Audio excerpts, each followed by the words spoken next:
테슬라 관련 투자 소식입니다. 크루드래곤 우주 여행계 컴백, 테슬라 주가 영향 및 스페이스X 상장은?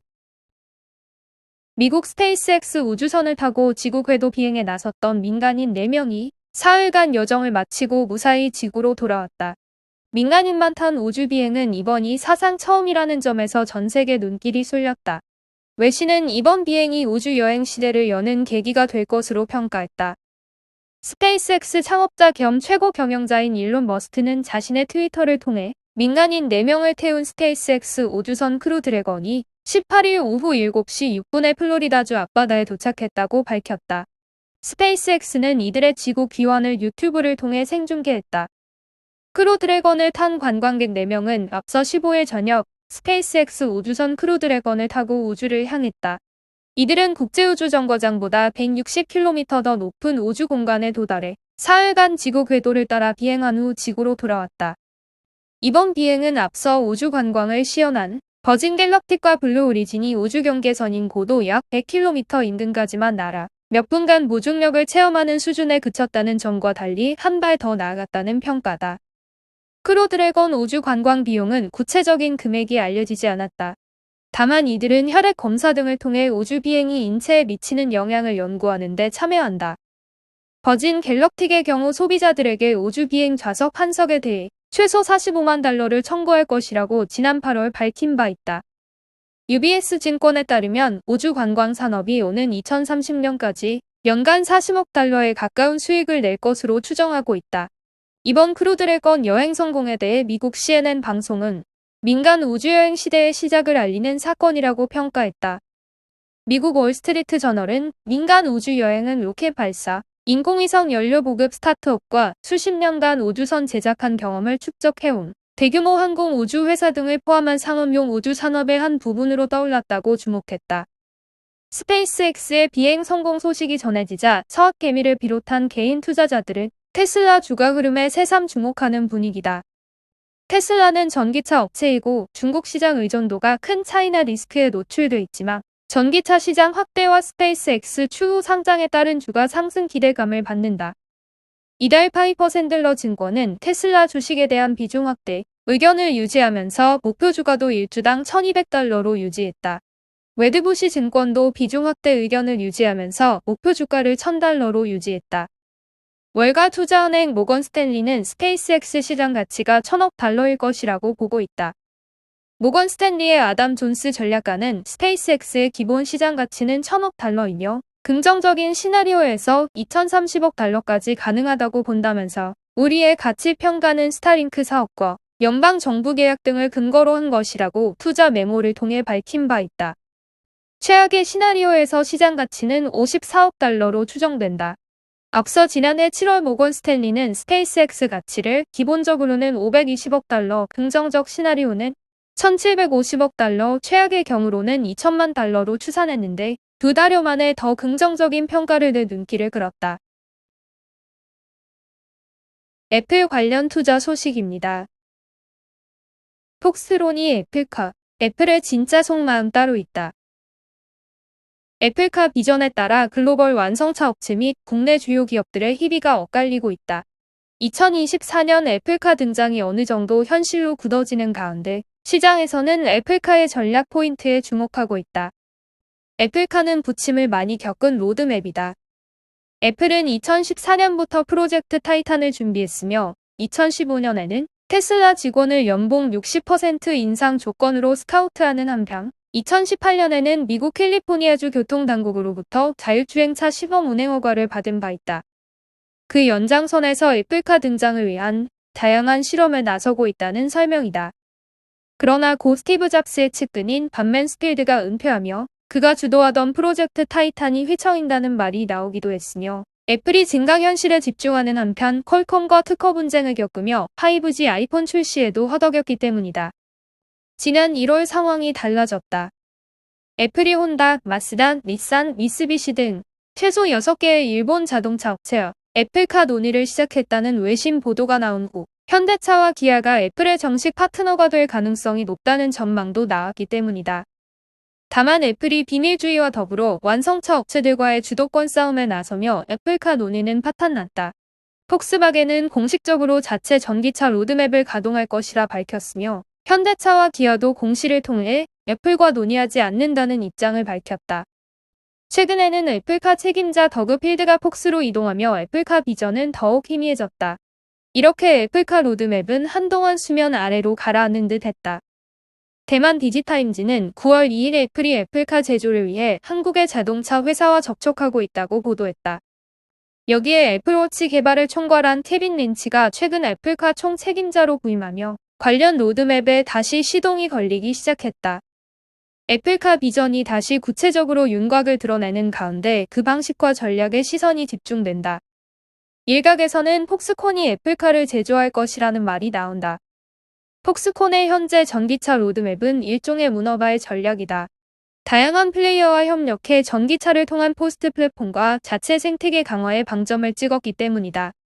당장 폭스콘과 위롱자동차의 첫 전기차인 폭스트론이 10월 18일 등장하는 가운데 MIH 플랫폼을 적용한 첫 전기차에 업계의 시선이 집중되고 있다.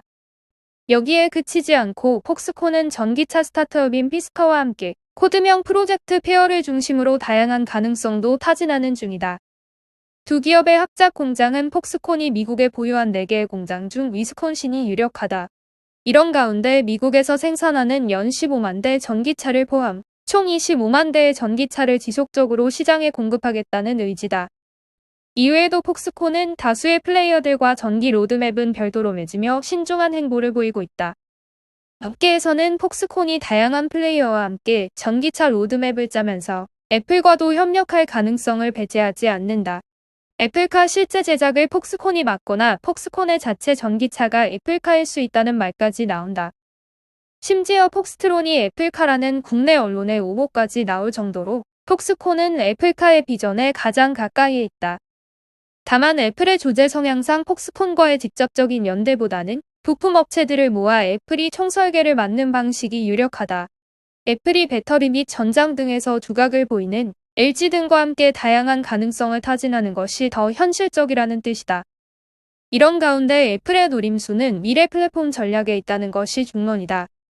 애플은 애플카를 자동차로 보는 것이 아니라 콘텐츠가 흐르는 플랫폼으로 인지하고 있으며 최근 iOS 생태계를 흐르는 구독 경제의 틀을 애플카에 덧대어 새로운 가능성을 창출할 수 있다는 분석도 나온다. 애플이 최근 애플카 총괄의 애플워치 책임자인 케빈 린치를 임명한 것이 의미심장한 이유다.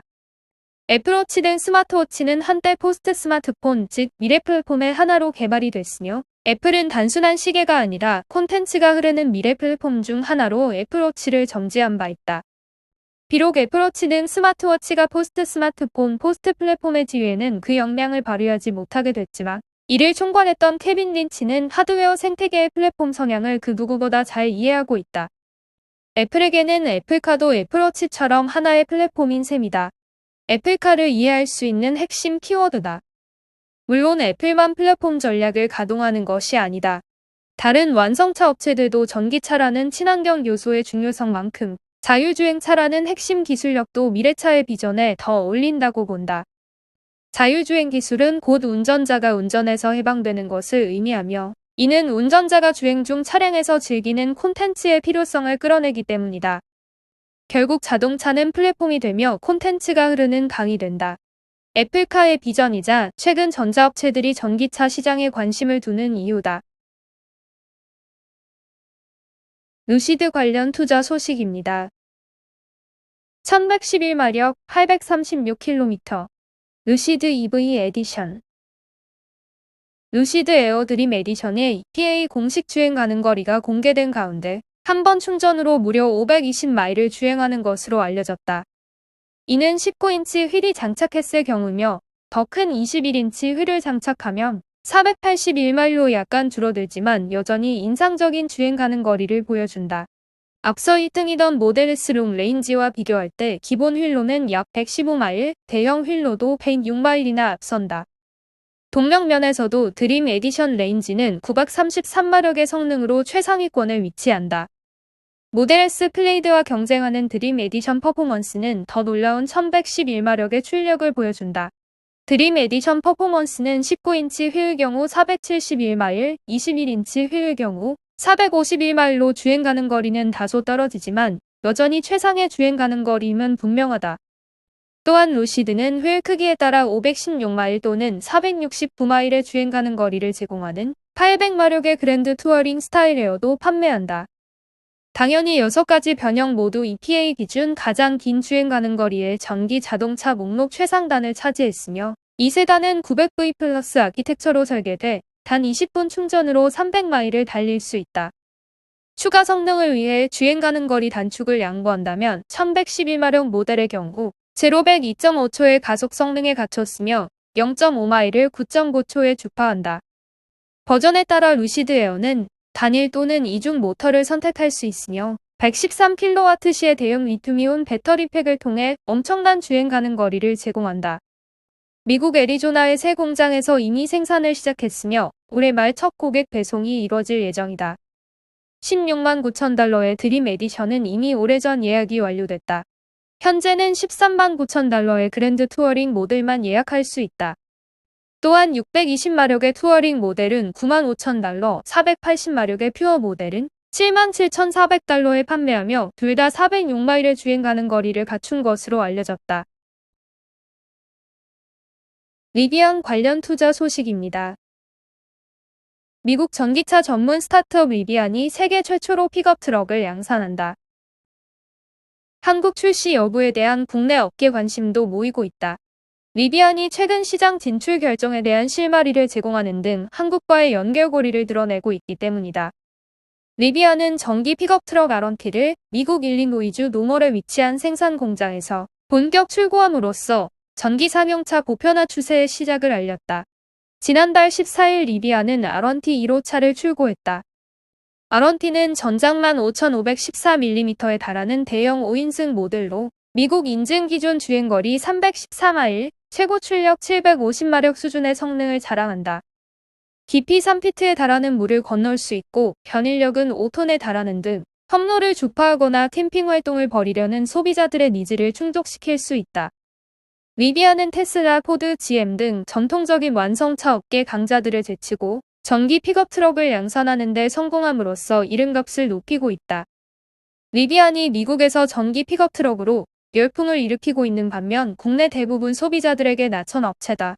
다만 그간 사업을 영위하는 과정에서 한국과 묘한 연을 이어온 점으로 한국의 첫 전기 픽업 트럭을 판매할 가능성을 타진하고 있다. 지난 3월 경기 수원시를 지나는 도로에서 리비안의 아런티로 추정되는 임시운행 차량이 위장막에 덮인 채 운행되고 있는 모습이 포착돼 시장 호기심을 증폭시켰다. 리비안이나 삼성 SDI 등은 해당 차량이 아런티인지 여부에 대해 일절 언급하지 않고 있다. 다만 국내외 업계에선 해당 차량이 사실상 아런티인 것으로 받아들이고 해당 사례에 대해 고무적인 반응을 보였다. 리비안이 한 번도 한국을 진출국으로 거론한 적 없기 때문이다. 미국 전기차 전문 매체 일렉트랙은 지난 3월 리비안이 한국에서 발견된 사실을 보도했다. 리비안은 향후 진출국 목록에 담지 않은 국가인 한국에서 차량 성능을 시험할 만한 오프로드 아닌 일반 도로에서 아런티를 운행한 게 놀랍다며 리비안이 중국에 진출할 것이라고 밝힌 점은 한국 시장에 대한 관심을 나타낼 가능성으로 비친다고 분석했다. 리비안이 최근 한국에 상표권을 출원한 점도 눈길을 끈다. 리비안은 지난달 말까지 한국에 리비안 IP 홀딩스 유한회사라는 사명을 앞세워 상표 8건을 등록했다. 등록 이전 단계인 출원 공고 절차에 머물러 있는 상표도 지난달 15일 기준 12건에 달한다. 아런티가 한국의 기술력을 바탕으로 만들어진 차량이라는 점도 국내 소비자들에게 소개할 만한 우호적 요인으로 꼽힌다. 현재 판매하고 있는 아런티에는 삼성 SDI의 원통형 2170 배터리 셀이 주력 장착되고 있다. 리비안은 그간 삼성 SDI 외 배터리 공급사를 단 한 번도 공식 발표하지 않았다. 리비안은 지난 4월 배터리뿐 아니라 아런티를 개발하는 과정 전반에 걸쳐 삼성과 협업했다고 밝힘으로써 해당 차량의 삼성 DNA가 담긴 사실을 어필하기도 했다. CATL 등 중국 배터리 업체들의 제품을 탑재한 전기버스에 대한 한국 소비자들의 반감을 고려할 때 한국적인 아런티가 다양한 매력 포인트를 국내 시장에서 앞세울 수 있다. 리비안이 한국에 성공적으로 안착하기 위해 많은 과제를 해결해야 하는 상황이다. 리비안이 특정 시장에 대한 지배적 입지를 갖추기보다 소비자에게 새로운 선택지를 제안하는 경영 방침을 앞세우는 점은 한국 진출을 감행할 가능성이 엿보이는 부분이다.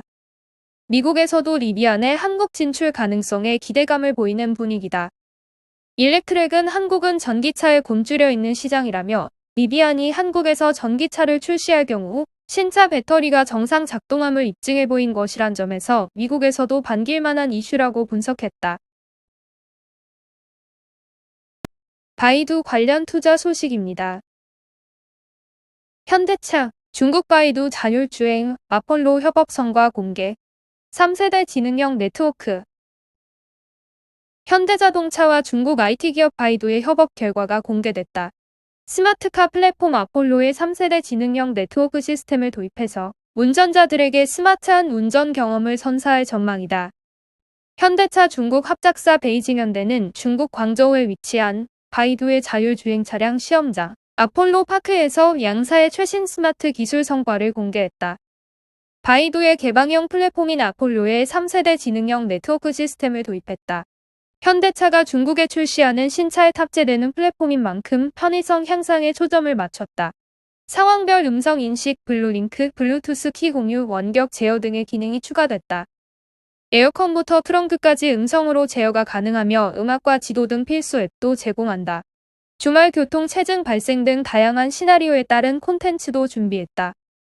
이번 인포테인먼트 강화에 앞서서 아폴로는 완전 자율주행 기술로 평가받는 레벨4 주행 테스트를 1000만 킬로미터 이상 진행하기도 했다.